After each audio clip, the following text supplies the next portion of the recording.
정권 비판에 대해서는 최고 수위를 자랑할 건데 여러분들이 지켜주셔야지. 물론 여기 뭐 요원들이 몇 명 와서 녹음을 하고 있을 거예요. 사진을 찍는 건 자유고 녹음하는 것도 자유인데 어디다 올리지 마세요.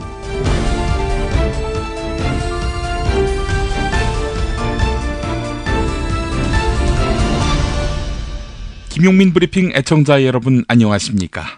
이번 컨텐츠는 민주주의 국민행동 상임대표인 함세웅 신부와 시사인 주진우 기자가 함께 만든 책 악마기자 정의 사제 라디오 북 콘서트로 함께하겠습니다. 사실 이 책은 방금 들으신 대로 지난해 연말에 전국 각지에서 열린 함세웅 신부와 주진우 기자의 속 시원한 현대사 콘서트 주요 내용을 책으로 엮은 건데요. 오늘 두 분 모시고 책 이야기 그리고 책에서 다 다루지 못한 오늘의 정치 현실을 독하게 제대로 짚어보겠습니다.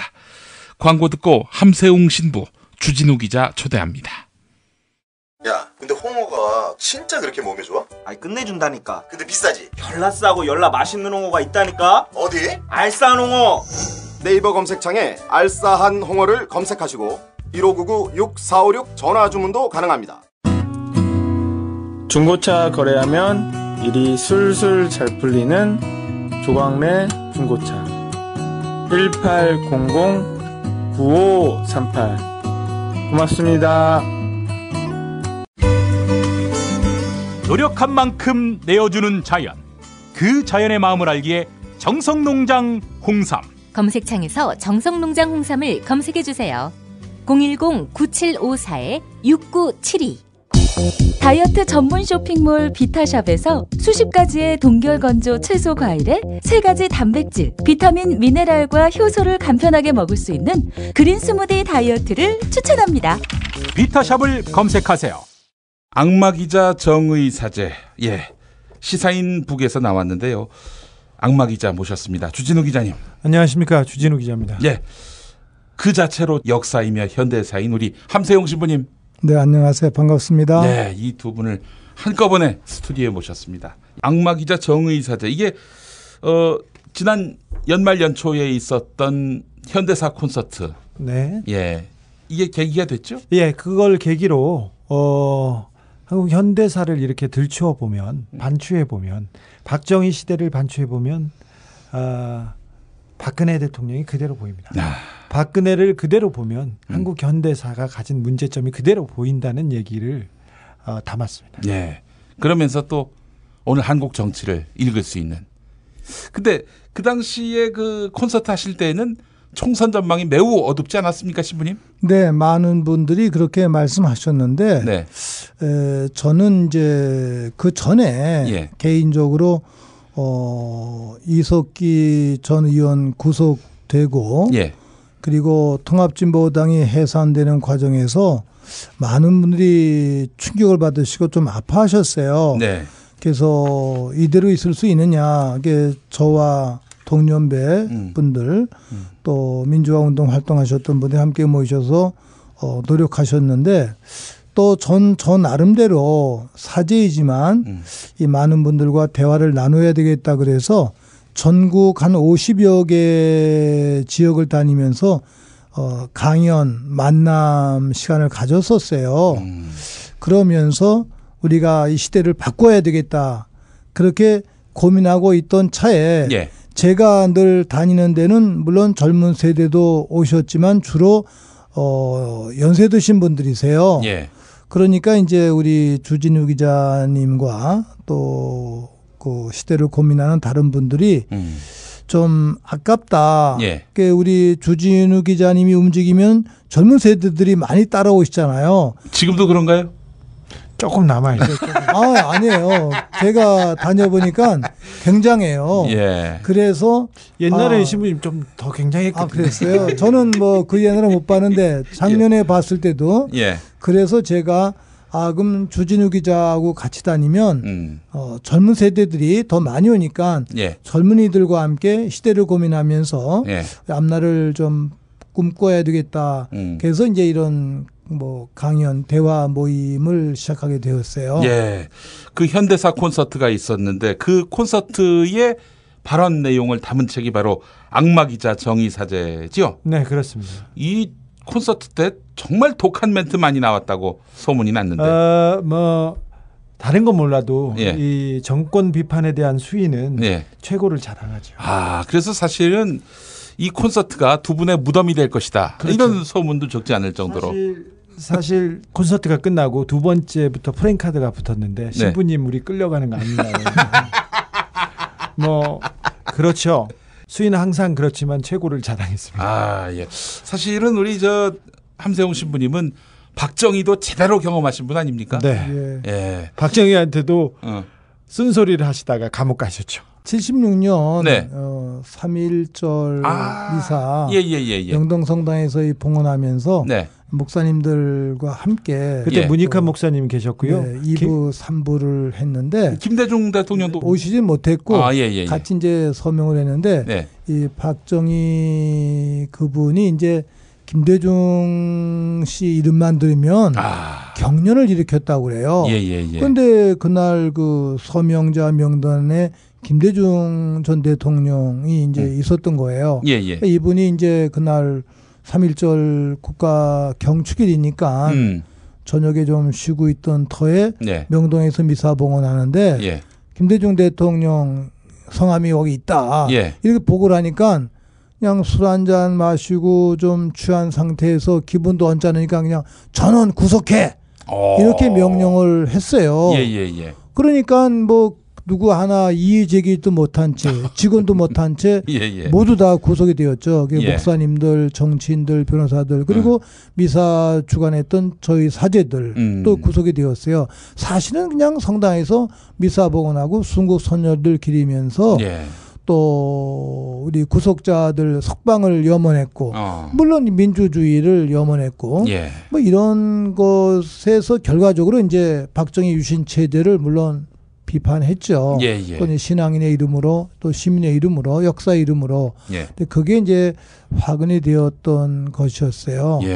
신부님 그렇게 말하니까 무슨 내용인지는 알겠는데 재미가 없어요. 그러면 책이 재미없는 걸로 사람들이 오해할까 봐 걱정. 아니에요. 이 책은 재밌죠. 그냥 한번 보면은 쭉 그냥 빨려 들어가 가지고 그렇지. 그냥 두 번, 세 번 보게 되어 있습니다. 그런 식으로 좀 해 주세요. 알겠습니다.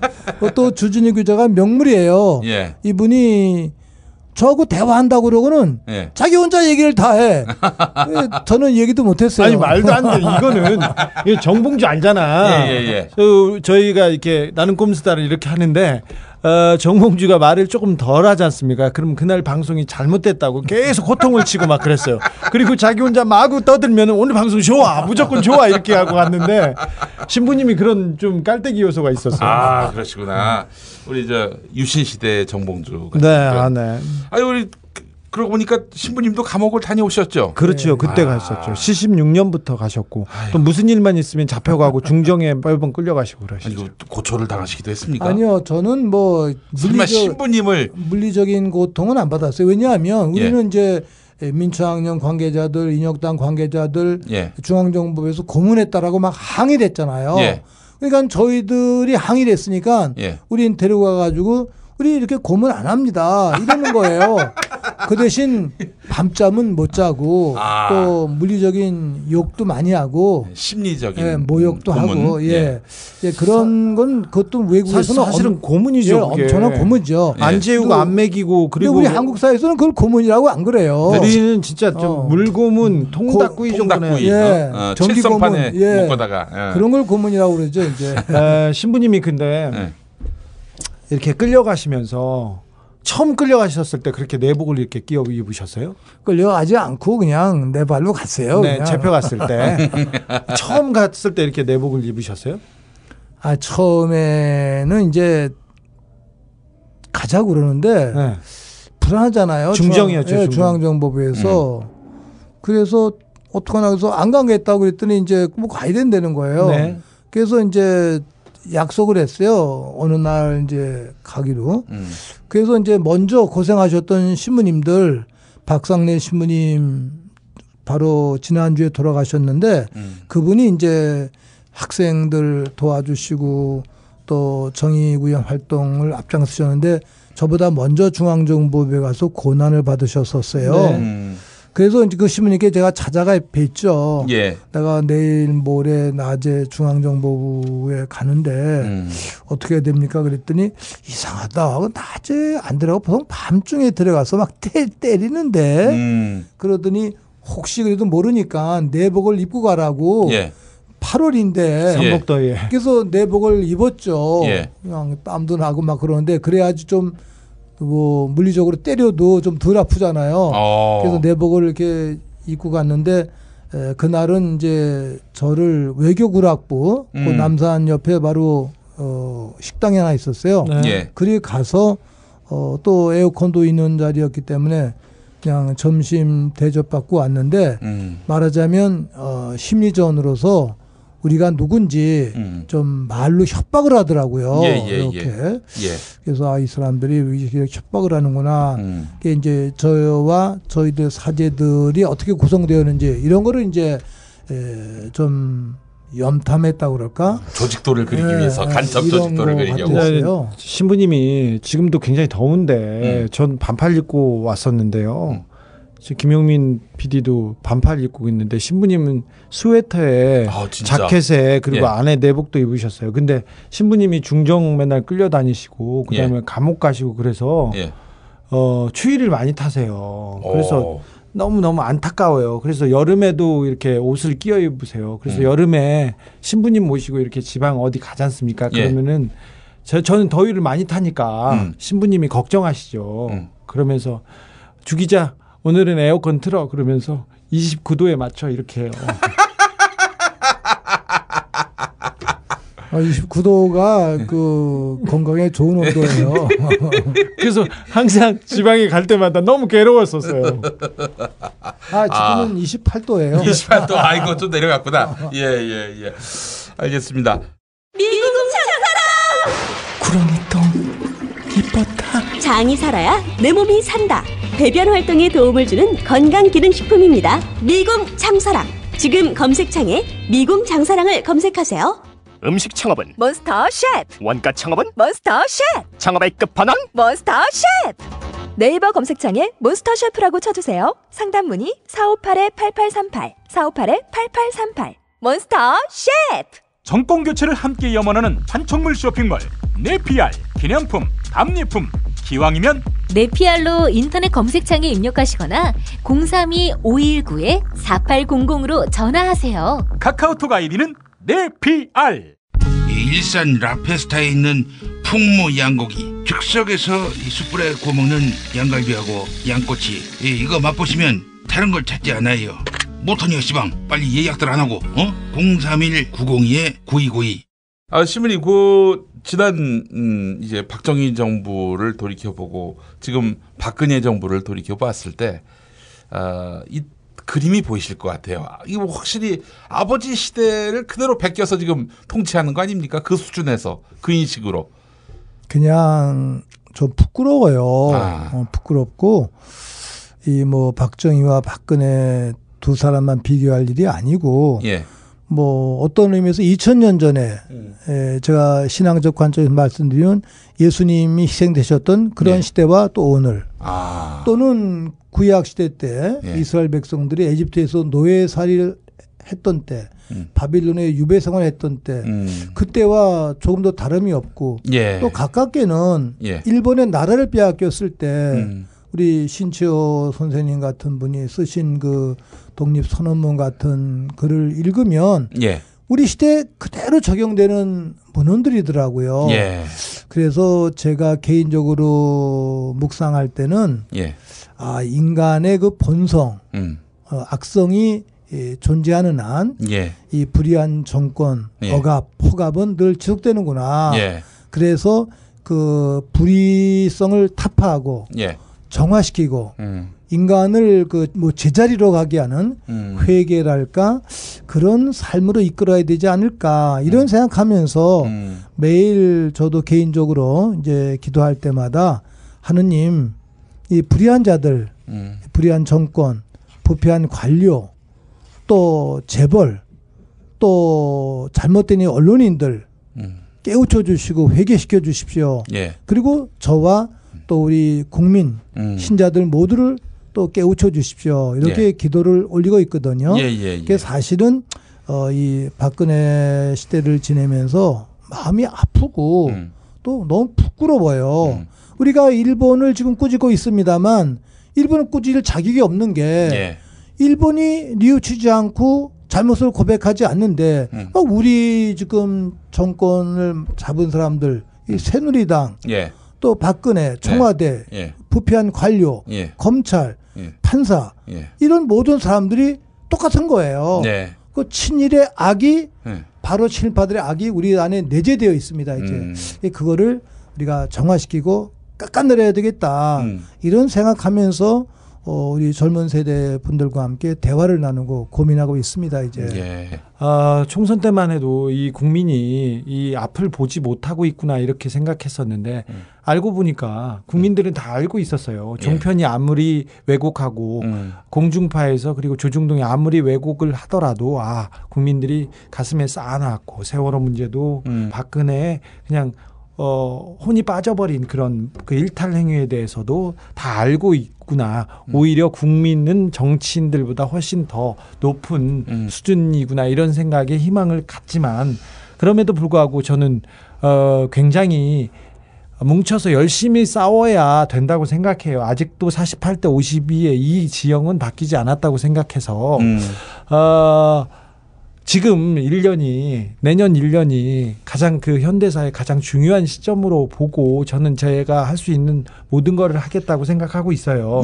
그 일환으로 이 책을 냈고요. 이 책이 좀 잘 돼야 내년에 제가 좀 뭘 할 수 있는 군자금을 마련해서 뭘 할 수 있는 일이 한 프로젝트가 3개 있어요. 이 자금뿐만 아니라 주진우 기자가 생각하고 있는 프로젝트의 영향력 이것도 커지게 되는 거겠죠. 네네. 그래서 이렇게 시작하는 부분인데 저는 그 젊은 세대들한테 조금 얘기해주고 싶어요. 젊은 세대들한테 암담했던 현대사 얘기지만 그 가정에서도 함세웅 신부님처럼 의인들이 나타나서 이 역사의 물줄기를 도도히 진보하는 쪽으로 흐르게 했다는 그런 내용을 좀 얘기해주고 싶어요.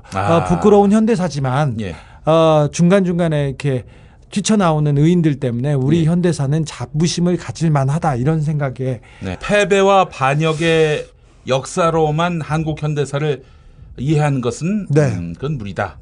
이 안에 그 계속해서 활동하고 작용했던 의인들, 정의로운 사람들, 민주인사들 이분들의 발자취를 발견하면서 우리가 새로운 희망을 그릴 수 있고 만들 수 있다.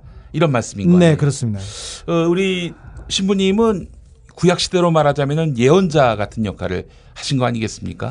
뭐 사실 너무 거창한 예언자들은 그때도 별 볼 일 없었습니다.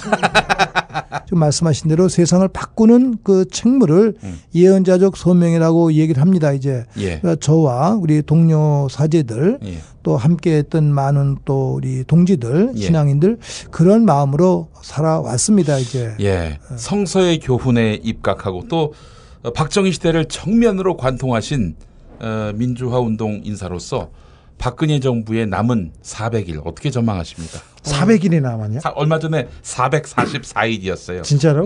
아직도 그렇게 많이 남았냐? 1년 이상 남았습니다. 저는 그 성서에 나오는 종말론적 관점과 묵시문학적 해석으로 이미 이 박근혜는 단죄받았다. 단죄받았다. 멸망됐다. 좀 더 많이 받았으면 좋겠어요. 신부님 기도 좀 해주세요. 그걸 현상적으로 보셔서 그런 건데 이미 이거 단죄받은 거죠. 역사적으로 국민들을 통해서 시대 안에서 다만 그 거짓된 그 정부 기구가 관권이 작용을 해서 그걸 조작을 하고 있지만 이미 뭐 요새 이 검찰서부터 뭐 K 무슨 스포츠 무슨 뭐 미르재단 이거 하는 짓 보세요. 이 완전히 죄악 아닙니까 이제. 그래서 이미 이건 망한 겁니다 이제. 그래서 복음 성서의 말씀을 우리가 또 인용해서 하자면 박근혜 이건 이미 단죄 받았다. 끝장이다.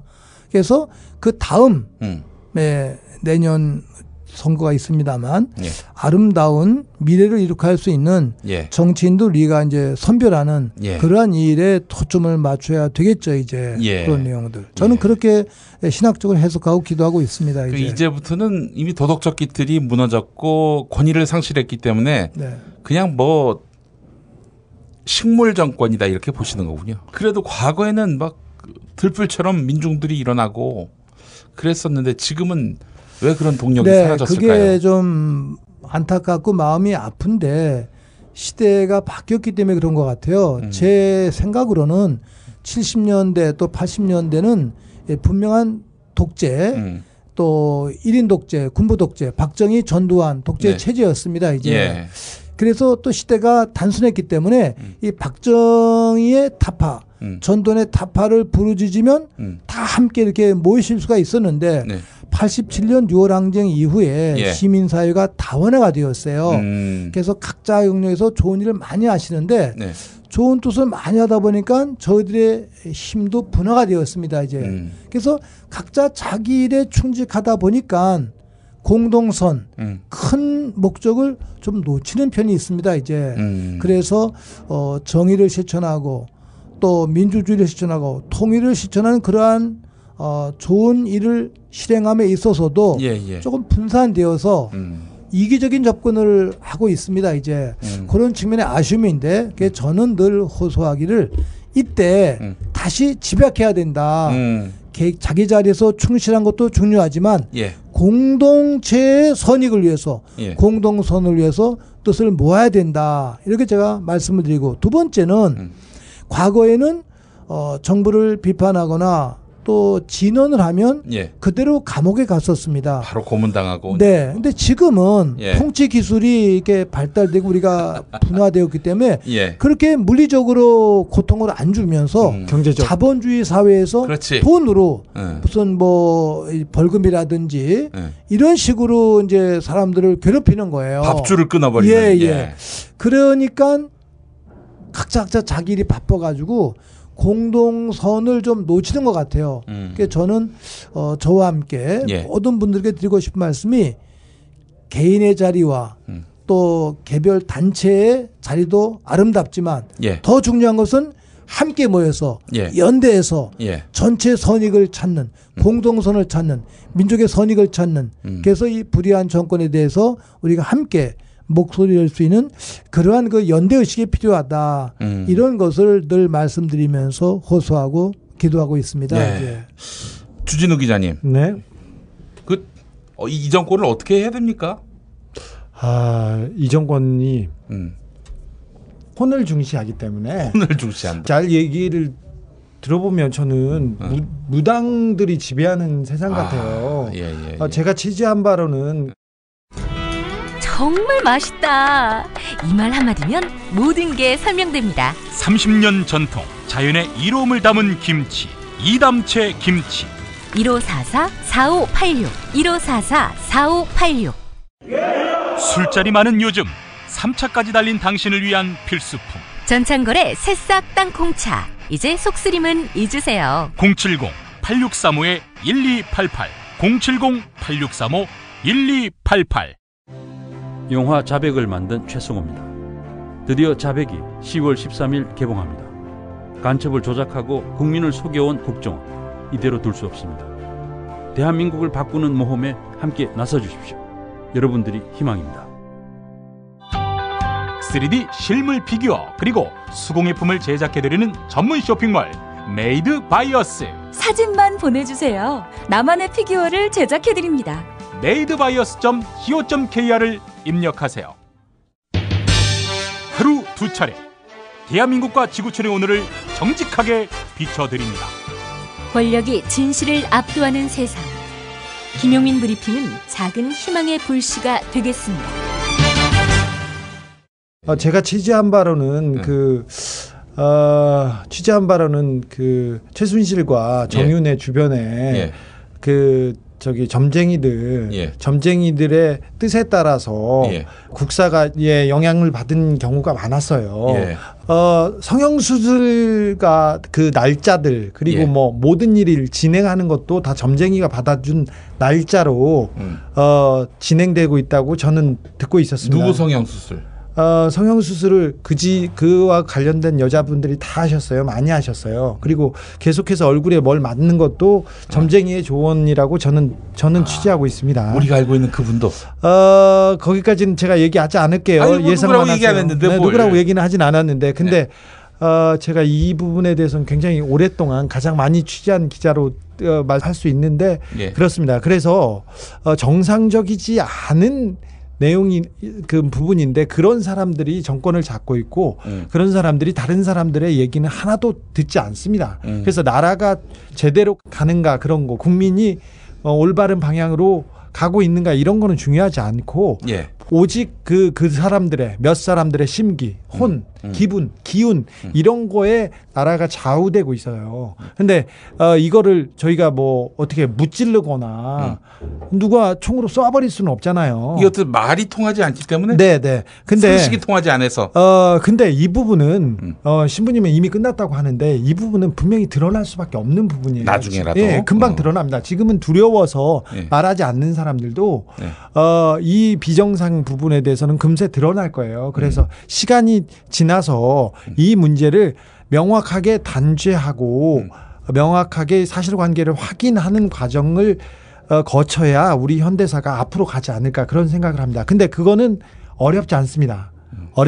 이거는 누가 정권을 잡느냐에 따라서 다른데 그래서 이 분들이 이 정권을 유지하기 위해서 그냥 무리수를 던진다거나 무력 도발을 일으킨다거나 다른 일을 저지를까봐 저는 좀 두려운 그런. 지금 이 말도 안 되는 생뚱맞은 그런 결정이라든지 판단 이런 것들이 무속인의 영향을 받은 것일 수도 있다. 그럴 수 있습니다. 그럴 수도 있고 그다음에 그래서 저지를 수도 있는데 이거 하나만 얘기하고 싶어요. 그 사람들은 국가와 민족 그리고 국민이 잘 살거나 행복하고 바른 방향으로 가는 거하고는 전혀 상관이 없어요. 잘 보세요. 우병우 우리 편이야. 내 새끼야. 지켜요. 최순실 절대 안 돼요. 왜 김제동을 국감에 부른다 만다 계속했겠습니까?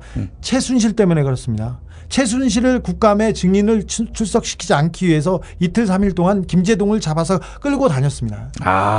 최순실 얘기가 계속 나오자마자 이정현이 단식하고 나섰죠. 그 다음에 언론은 다 이정현만 했지 않습니까? 그리고는 계속 묻겠다는 겁니다. 아직은 힘이 있어서 최순실, 차은택이 나오지 않을 겁니다. 국정조사를 국감을 왜 보이콧합니까? 최순실을 국감장에 부르지 않기 위해서입니다. 아직은 이 정권이 힘이 있습니다. 이 정권이 공포를 조장하기 때문에 다 두려워합니다. 그래서 국회의원도 뭐 관료들도 아무 말도 못하고 있는데 근데 언제까지나 이런 공포가 국민들을 지배할 수는 없어요. 금세 드러나기 때문에 이 정권은 이 배는 물이 뒤집게 마련입니다. 이거는 어떤 방법이냐에 따라서 다르지만 이 정권은 뭐 거의 그 끝을 다했다고 이렇게 봅니다.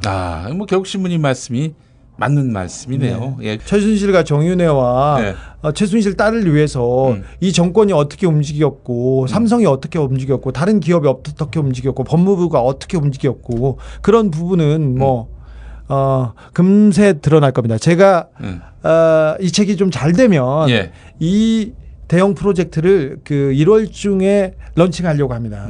최순실 프로젝트는 그러려고 하고 있습니다. 이 말씀이 나온 걸 보니까 뭐 상당 부분 취재가 됐다. 취재는 거의 끝났습니다. 취재는 끝났는데 저는 최순실 정윤회 문제에 대해서는 12월쯤 시작하려고 생각했어요. 아직도 정권이 좀 힘이 있고 워낙 그리고 그 이정현 대표가 새누리당 대표가 되면서 그 청와대 직속 체제가 너무 견고해지기 있기 때문에 최순실은 어떻게든 지금은 막을 수 있다고 보고요. 올해 말 내년이 되면 저는 거기는 막을 수 없다고 생각합니다. 이거는 대선 주자들, 새누리당 대선 주자들이 들고 나올 수밖에 없는 그런 구도여서 그런 구도에서 조금 일을 시작하려고 생각했던 건데 지금 나온 것보다는 훨씬 많은 취재가 돼 있습니다. 네. 정윤회는 왜 이혼을 했을까요? 정윤회하고는 사이가 원래 좀 나빠서 싸우면 한 사람은 후라이팬을 한 사람은 과도를 들고 싸우기도 했었어요.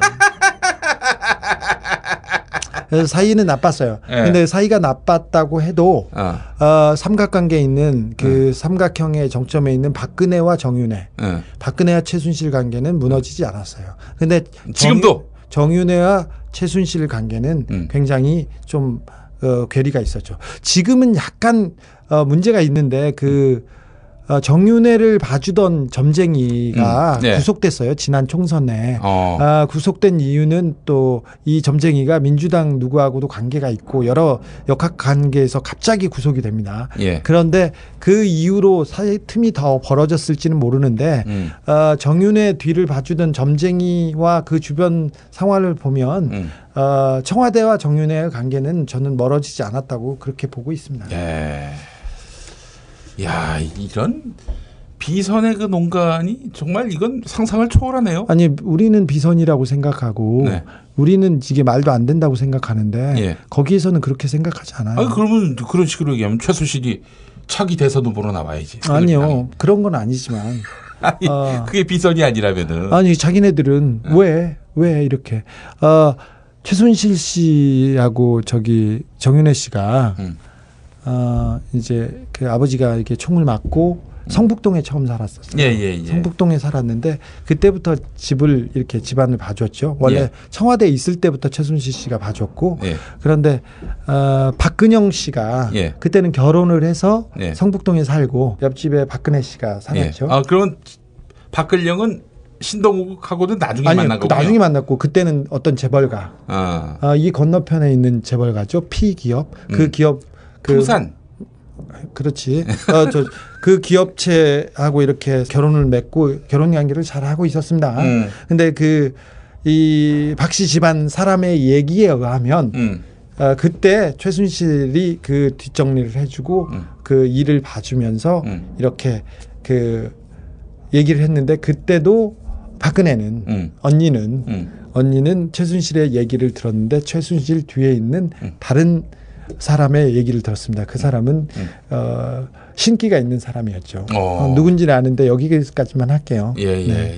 현대사 얘긴데 뭐 자꾸 그렇게 미신 그러고 있어가지고 그런 얘기를 했잖아요. 그 현대사 콘서트에서 다 했던 얘기 아니에요? 아니 거기서는 안 한 얘기도 있어요. 그래요? 살다 보면 꽃 주문할 일이 생깁니다. 1566-0263 네이버에서 검색된 사이트보다 최대 2만 원 싸게 해드립니다. 좋은 사람과 플라워 1566-0263 잊지 마세요. 건강식품의 지존 전복을 택한다면 100% 완도에서 잡은 와우 전복. 네이버에서 와우 전복을 찾으세요. 010-2443-0818 한우 사고를 집어넣고 24시간 팔팔 끓인 곰탕 연지연 곰탕. 어린이부터 노인까지 누구나 좋아하는 건강식 연지연 곰탕. 택배로 신청하시려면 010-7252-1114. 네, 지금 여러분께서 함께하고 계시는 방송은 함세웅 신부와 주진우 기자의 신간 악마기자 정의 사제 라디오 북 콘서트입니다. 아니, 그 신부님. 그 박정희 시대의 최태민 그 사람도 종교인의 행세를 하지 않았습니까? 그랬죠. 최태민이 박근혜한테 어떤 영향을 미쳤다고 알고 계세요? 최근에 그 79년 당시에 중앙정보부에서 조사했던 수사 보고서가 공개가 되었더라고요. 이렇게 저는 이제 그 전부터 그 내용을 이렇게 들어서 알고 있었는데. 신부님, 저희 그 내용 다 들었지 않습니까? 작성한 분한테. 그랬잖아요. 그랬나요? 네, 그렇죠. 이게 보도를 통해 접하신 것처럼 슬쩍 그렇게. 우리 브리핑 받았잖아요. 주 기자 말씀하세요. 말씀하세요. 무슨 말씀? 그런데 이제 그 내용이 이제 지금 요새 뭐 K 재단인가 뭐 스포츠 재단인가 이런 거 나온 걸 봐서 아 이게 때가 됐구나. 성경 말씀도 감추어진 것은 알려지게 마련이고 비밀 모두 다 공개되게 마련이다라는 성경 말씀이 있듯이 이게 뭐 정말 손으로 하늘 가리는 거라고 그러지 않습니까? 이제 그런 의미에서 이 부분이 이제 나오는데 저는 지금 이제 이 박근혜 정권에 있어서 이 부분은 이제 박근혜 한 사람을 탓하기보다는 우리 시대적인 그 자성이 있어야 된다고 제가 생각을 해요. 예를 들어서 79년 이제 박정희가 이렇게 사살된 다음에 그 유신을 저희 아버지가 이제 보수적인 개신교단 목사님 아니었습니까? 최근에 아주 충격적인 얘기를 들었습니다. 박정희가 죽었을 때 만세를 부르셨다는 거예요. 우리 아버님 목사님 신부님은 감옥에 계셨거든요. 그때 감사기도 올리셨어요. 아니 그렇죠. 근데 이제 그 뒤에 그걸 제대로 유신을 청산을 못했어요. 그게 우리가 45년 해방되었을 때 일제 잔재를 제대로 청산하지 못한 게 그 이후에 원죄인 것처럼 또 박정희가 죽은 다음에 유신 체제를 제대로 청산하지 못했어요. 그렇죠. 그러한 부분에 대한 그 업보 이게 우리가 안고 있는 이제 원죄라고 제가 생각을 했는데 그 말씀은 최태민의 적폐를 제대로 파헤치고 그것도 맞죠. 이제 처단하지 못했기 때문이다. 그런데 이제 그때 최태민 그 사람이 이제 그 당시에 이제 강원도에 어디 유배 갔다가 와서 또 전두환 신군부에 의해서도 또 이제 포항사에 가서 조사도 받고 이랬었는데 그때 이제 또 그 부분이 이제 잘 정리가 되질 못했죠. 이제 그런 측면 속에서 됐는데 저는 이제 그 최태민 씨 그것뿐만이 아니라 그 뒤에 김대중 대통령이 이제 된 다음에 사실 그 과거에 대한 것을 분명하게 좀 정리를 했어야 되는데 오히려 오늘의 박근혜를 키워준 게 김대중 시절이었거든요. 그리고 또 북한에도 가게 하고 갔다 오고 또 박정희와 화해한다고 그러면서 했던 일반 그 좀 미숙한 그 화해에 대한 이것이 오늘날 이명박, 이 박근혜 이런 악귀들의 출몰을 또 이뤄낸 것이고 지금 우리 또 김 선생님 말씀하시는데 악귀라고 그러니까 생각이 나네요. 성서에 보면 그 일곱 마귀 든 사람의 그 악마를 쫓아냈는데 그 마귀들이 쫓겨났다가 뭐 어디 허공을 떠나다가 보니까 갈 데가 없는 거예요. 와봤더니 깨끗하게 청소가 돼 있어요. 그게 더 나쁜 그 악마들 7, 8을 데리고 와서 먼저보다 더 나쁘게 했다. 이런 성서의 규절이 있는데 저는 그 뭐 최태민 문제도 해결하지 못했고 또 유신의 모든 것도 해결하지 못했고 전두환의 그 5.18의 그 악행도 해결하지 못했던 이 모든 것의 결집이 결국 이명박을 통한 이 박근혜 시대로 오지 않았나. 그래서 이것은 우리가 이명박도 꾸짖고 박근혜도 꾸짖습니다만 동시에 시대와 함께 우리 모두가 자성해야 되는, 반성해야 되는, 성찰해야 되는 그러한 과제로서 저는 늘 생각하고 기도하고 있습니다. 이제 그런 측면으로 말씀드릴 수 있겠고. 이 사실 종교가 이 갈피를 잃을 때 그런 사이비들이 나타나서 정치와 결탁해서 혹세범이 나는 거 아니겠습니까? 그런 차원에서 짚어주셨고 누구를 만났다는 거예요 도대체? 누구를? 최태민 관련해서. 다 만났지. 다 만났어요. 중앙정보부 출신. 그런 사람도 만났죠. 그리고 직접 조사한 사람도 만났고요. 그때도. MB 정부에 참여한 사람, 그러니까 2007년에 이명박 캠프에 있었던 사람이 박근혜하고 최태민의 이런 관계를 쟁점화한다면은 이건 정말 엽기적인 이야기들이 안 나올 수가 없다. 정두원 전 의원도 그런 얘기했었고요. 뭐 최태민이라고는 얘기는 안 했지만 더 조금 저속하다고 해야 되나요? 만약에 박근혜에 대해서 알게 되면 굉장히 험한 단어를 써가면서 당신들은 실망할 거라고 얘기했었고요. 네. 그다음에 김현철 씨도 그런 얘기했었죠. 김현철 YS 네. 아들. YS도 직접 얘기했고 이 칠푼이 같은 얘기를 하면서 니네들이 몰라서 그런다고 얘기를 했는데 뭐 그거 알려주든가 그러면. 그 얘기가 다 진실은 아니겠지만 어느 정도만 이게 사실과 부합한다고 해도 굉장히 상상할 수 없는 일들이어서 그렇습니다. 예컨대가 뭐가요? 예컨대 뭐 상상할 수 없는 일이 많이 있잖아요. 우리 재판받은 얘기만 하나 할까요? 그러시죠. 아니 우리 제가 구속당할 뻔했던 얘기가 5천 살인 사건이었는데 그 얘기가 처음에 어떻게 가야 되냐면 2007년에 유경재단으로 갑니다. 유경재단은 박근영 씨가 이사장으로 박지만 씨하고 잘 그냥 그걸로 먹고 살았어요. 박근혜 씨는 그 전에는 영남대학교하고 정수장학회를 그 관할하게 돼 있었죠. 유경재단도 그 박근혜 씨가 하다가 박근혜 씨가 그 박근영 씨한테 줬죠. 동생한테. 근데 그래가지고 박근영 씨하고 박지만 씨가 탄원서를 썼습니다. 노태우 정권에. 최태민의 그 악귀의 소나기에서 언니를 구해주세요 하고 대통령한테 탄원서를 씁니다. 언니가 아무 말도 안 듣고요. 저 최태민 저 사이비 말만 듣고 저 사람의 그 예지몽과 그 점에서 놀아난다고 하면서 말도 안 되는 얘기를 하고 뭐 미신만 따른다면서 구해달라고 하죠. 박근영 씨의 멘트는 더 구체적인데 여기서 담지는 않겠습니다. 근데 결국은 그렇게 사는데 박지만 씨가 갑자기 그 박근영 씨를 버리고 박근혜 씨 쪽으로 가죠. 그리고는 박근영 씨가 남자를 만납니다. 신동욱 씨를. 그 상황에서 유경재단을 뺏으려고 박지만 씨 쪽에서 깡패를 보냅니다. 조직폭력배를 이렇게 보냅니다. 그러면 박근영 씨가 또 깡패를 사서 막습니다. 그래서 싸우고 있어요.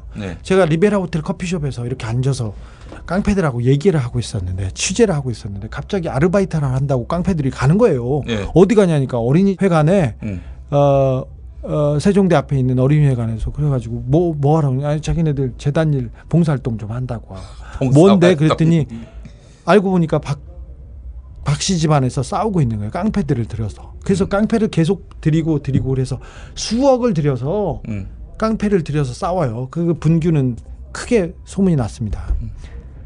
그래도 싸웁니다. 그래서 저 법원에서 싸우지 말라고 해도 싸웁니다. 근데 그 싸움이 정리가 됩니다. 어떻게 정리가 되냐면요.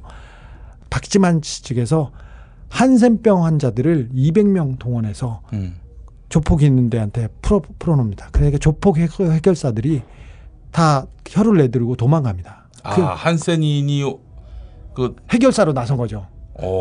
그래서 도망 나온 깡패가 저한테 얘기해요. 자기가 어느 현장에서 누구를 만나서도 절대 무섭지 않았는데 문둥병 환자들은 무섭더라는 거예요. 손을 이렇게 까고 이렇게 와서 그 사람들이 와서 그 싸움이 정리됩니다. 그러니까 박지만이 부른 한센인들이었어요? 그쪽에서요.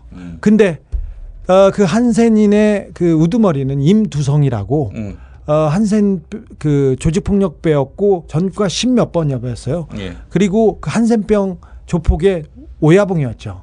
그 사람이 동원한 그 한센병 환자들에 의해서 유경재단 그 분규가 정리가 됩니다. 2007년에. 그리고 임두성이라는 그 한센병 보스는 전과 10몇 번은 한나라당 국회의원이 됩니다. 비례대표 2번이었어요. 여자가 1번이고 남자가 2번인데 그러니까 새누리당의 비례대표 남자 1번을 그 임두성 그 한센병 환자 박근혜를 쫓아다니고 박근혜 앞에서 폭력을 저질렀던 사람이 국회의원이 됩니다. 그렇게 해서 그 분규가 마무리됩니다. 근데 마무리되지 않고 그 이후에 박근혜 집안의 오촌들 간에 살인사건이 벌어지는데 거기에도 박지만이 살인을 교사했다라는 증언이 나옵니다. 그래서 재판에서 박지만이 살인을 교사했다 이런 내용이 재판에서 나왔다 이 얘기를 한 걸로 제가 구속될 뻔했었죠. 무죄 받았지롱. 그러니까 저는 그 얘기를 더 해도 되지롱. 네. 근데 그런 상황이었어요. 근데 그때도 움직일 때도 그 뒤에도 무속인들이 있어요. 박근영 씨 뒤에도 있고요. 저쪽 쪽에도 있었어요. 정윤회 씨가 7시간 때 세월의 7시간 때 자기가 너 박근혜하고 있었지, 박근혜 대통령하고 있었지. 그러니까 아니 나는 점쟁이하고 있었는데 다른 점쟁이하고 있었다. 네, 그 동아일보 보도도 나왔어요. 네, 근데 그 점쟁이하고 알리바이가 다 맞지 않았잖아요. 아무튼 점쟁이하고 있었고 굉장히 의지하고 있습니다. 이제 그만해. 뭐 이런 얘기를 하고 있어. 책 얘기를 좀 해봐.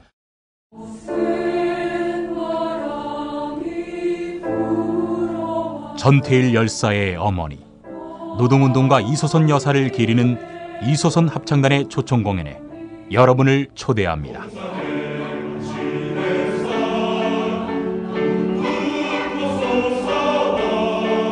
(10월 11일) 화요일 저녁 7시 서울 강북구 수유 1동에 있는 한신대학교 신학대학원 예배당에서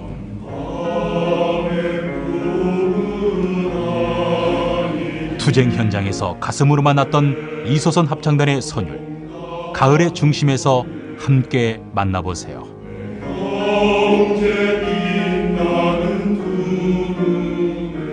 10월 11일 화요일 저녁 7시 한신대학교 신학대학원 예배당 무료 입장입니다.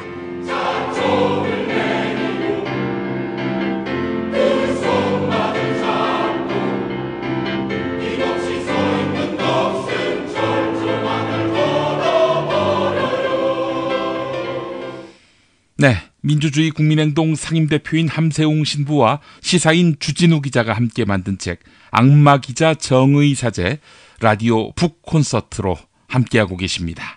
자, 이런 주진우 기자가 어떤 큰 프로젝트를 지금 도모하고 있고 이 책이 나름대로 많이 사랑을 받아야 사실은 그 프로젝트에 힘이 실린다는 얘기인데 네, 무슨 프로젝트예요? 제가 첫 책은 대한민국에서 저기 예판 2만 부 넘게 예판, 그러니까 책이 나오지도 않았는데 팔려서 그 기록을 가지고 있어요. 그래서 책이 나오기 전에 베스트셀러 1위를 했었는데 좀 불쌍하게 생겼나 봐요, 제가. 그래서 사주곤 했는데 예. 이번 책은 나오는지 몰라서 사람들이 그런데 그렇습니다. 뭐 군자금이고요. 예. 내년이 현대사를 정말 우리 역사가 앞으로 가느냐 아니면 후퇴하느냐 이 기로에 있는 그런 중요한 해여서 제가 모든 제 그 능력과 열정과 그 노력을 다 거기다 부으려고 합니다. 예. 프로젝트가 크게 3개 진행되는데 예. 첫 번째 프로젝트를 1월, 2월에 시작하려고 하는데 예. 군자금이 필요해. 돈이 좀 필요해. 네가 좀 잘 좀 팔아봐. 예. 좀 열심히 좀 해라. 자, 여러분들이 도와주실 수 있는 방법은 바로 악마 기자 정의 사제 이 책을 베스트셀러로 올려주시는 겁니다. 예, 제가 읽어봤는데 재밌습니다. 이게 또 다 대화를 녹취한 것이고 뭐 물론 윤문도 했습니다만은 이 내용 자체가 굉장히 알아듣기 쉽게 대중서적으로서 박정희 시대부터 오늘날 박근혜 시대까지 우리 시대의 가시가 무엇인지를 이 책에서 발견할 수 있는 거예요. 네, 한국의 현대사에 가장 중요한 순간마다 고비마다 저쪽 뒷자리에 그리고 옆자리에 신부님이 앉아 계셨어요.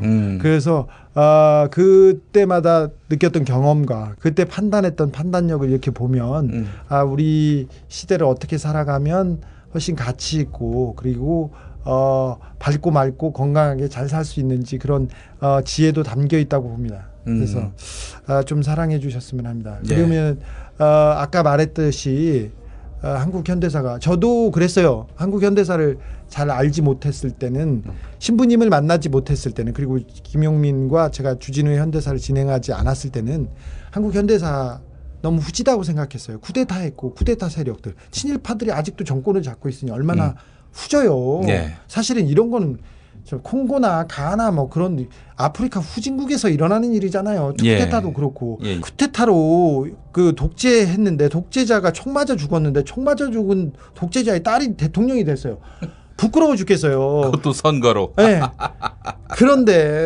그런데도 그 내용을 이렇게 들여다보면 신부님 같은 분들이 의로운 분들이 곳곳에서 나타나서 한국의 현대사를 한국을 올바른 방향으로 이렇게 이끌었구나 그런 생각이 들어서 자부심이 생깁니다. 네, 그렇습니다. 이 사실 우리가 갈망했던 민주화, 뭐 제약이 있었고 한계가 있었던 민주주의였지만은 그나마 우리가 정의를 향해서 이 나라가 갈 수 있었던 데는 보이지 않는 곳에서 미랄이 됐던 우리 선대의 민주화운동 인사들 또 이런 분들의 노고가 있었고 그런 분들이 있었기 때문에 우리가 지향해야 할 정의의 표대로 삼을 수 있었던 것이죠.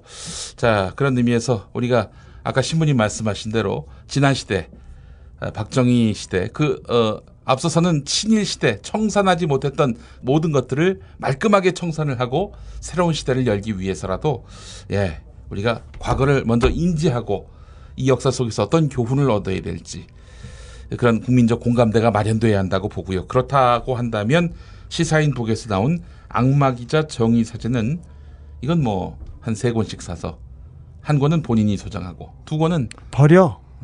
버리기보다는 남 보는데 막 버리면 되지. 인식차가 좀 있는 우리 친구들한테 나눠주는 그런 계기가 됐으면 좋겠습니다. 여러분 우리 김용민 브리핑 애청하시는 분들 의무적으로 악마기자 정의사제 많이 구매를 해주시고요.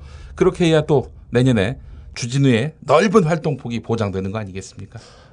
네. 일단 뭐 총기 구입하고 그런 건 아니지. 그렇지는 않죠.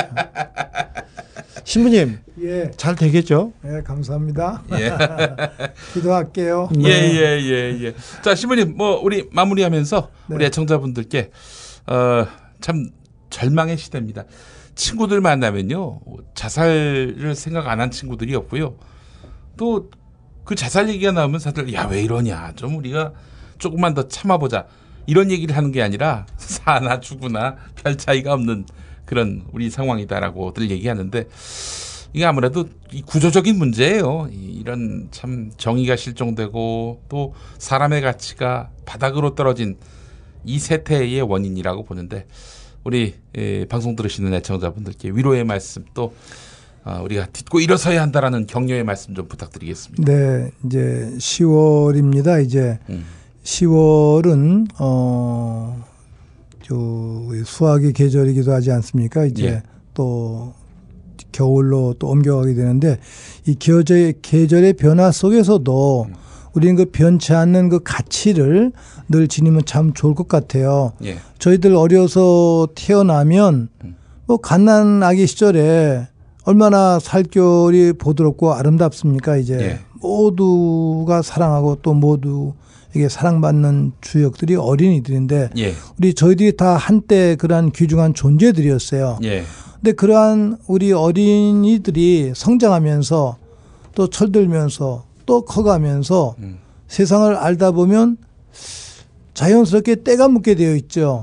때가 묻으면서 속화되게 되어 있는데 그럴 때마다 우리 어린 시절 부모님과 할머니 할아버지께 사랑받던 그 시절을 생각하면서 또 나이가 들더라도 추한 모습이 아닌 늘 아름다운 모습을 간직하는 그러한 삶을 살았으면 참 좋겠어요. 그래서 제가 어려서 배웠던 교훈 중에 또 많은 분들도 공감하고 계십니다만 초지일관 첫 번째 뜻을 한결같이 간직하면서 지내야 된다는 거 개인적인 차원에서 가정을 위해서나 사회를 위해서나 또 나라와 공동체를 위해서나 같은 생각을 지니면서 살았으면 참 좋겠습니다. 어떠한 경우에도 변질되지 않는 그러한 그 인격을 가지고 있는 저희들 그리고 민족의 아름다운 미래를 위해서 노력하는 그러한 젊은 세대 또 성숙한 신앙이 되었으면 참 좋겠습니다. 이 방송 듣고 계신 모든 분들 혹시 고통 힘든 일이 있으시다면 그 고통과 힘든 일을 과거화시키면서 내가 내일, 모레, 10년 뒤 미래에 살고 있다면 어떠한 고난도 이겨낼 수 있습니다. 저는 그런 의미에서 미래에 살고 있기 때문에 오늘 이 암울한 우리 시대, 이 박근혜 시대를 진단할 때 내가 50년 이후에 쓰여질 역사를 상상할 수 있습니다. 2060년대에 쓰여질 역사는 2010년대, 15년대, 16년대에 대통령직을 불의한 방법으로 또 이렇게 걸머진 박근혜라는 그 여인 참 정직하지 못했고 거짓말했고 또 국민들을 속였다. 참 나쁜 여성이었다.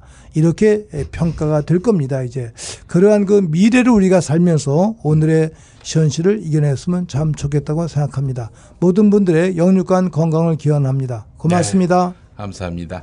참 나쁜 여성이었다. 참 나쁜 여성. 예. 우리 주진우 기자님. 네. 청취자분들께. 나는 할 말이 별로 없어. 네. 네. 감사합니다. 얘기 들어주셔서. 책에는 저희가 더 많은 내용을 담았습니다. 그래서 책을 보면 저희가 왜 이렇게 이 어려운 이 암흑한 시절에 이 양마 기자 정의사제를 들고 나왔는지 보실 수 있게 될 겁니다. 이렇게 어둡지만 우리는 희망을 보고 그리고 또 이겨냈다는 그런 자부심이 있습니다. 그래서 힘을 내고 갔으면 좋겠습니다. 일단 행복하게 잘 계셨으면 하고요. 그러다가 내년에는 힘을 다 모아서 물이 배를 뒤집는 그런 기적을 일으켰으면 합니다. 내년까지 우리 용기를 잃지 말고 희망을 갖고 얼마 안 남았습니다. 전진했으면 합니다. 네, 네. 열심히 하겠습니다. 단순히 뭐 보수 정권을 이제 그치게 하는, 정권을 교체하는 이런 차원의 문제가 아니라 우리의 어떤 정신사적 질곡, 그리고 과거로부터의 그런 수없이 많은 그런 문제들, 적폐들을 한번 청소하고 가는. 네. 네. 쓰레기들한테 당할 만큼 당했어요. 이제 쓰레기는 청산해야죠. 뭐 대화하고 타협할 그런 가치 있는 게 아니고요. 그냥 치우자고요. 냄새나서 못 살겠어요. 부끄러워 죽겠어요. 자, 악귀 청산 프로젝트, 바로 악마기자 정의사제. 이 책을 구매하는 것에서부터 시작됩니다. 여러분, 시사인북의 악마기자 정의사제 많이 사랑해 주시고요. 두 분의 또 건승과 건강과 건투를 빌겠습니다. 네, 고맙습니다. 감사합니다.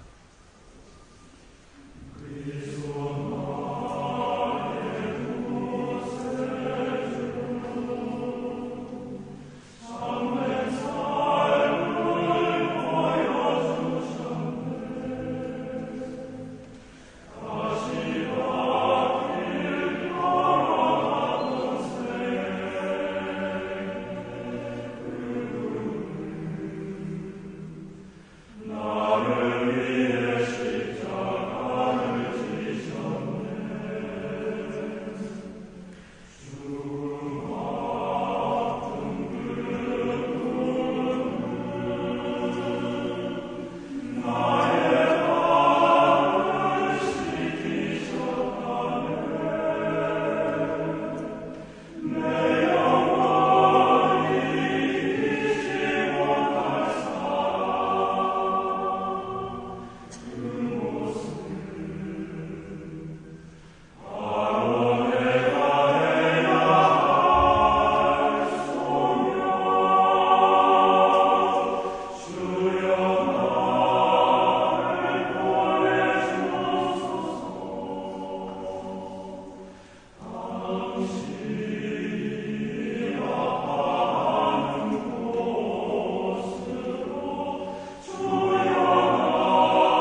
선생님과 함께한 시간 어떠셨어요? 다음 시간에도 보다 바르고 알차며 즐거운 정보로 여러분을 찾아가겠습니다. 팟캐스트 포털 팟빵에서 다운로드하기, 구독하기, 별점 주기, 댓글 달기로 응원해주세요. 잊지 마세요. 다운로드하기, 구독하기, 별점 주기, 댓글 달기.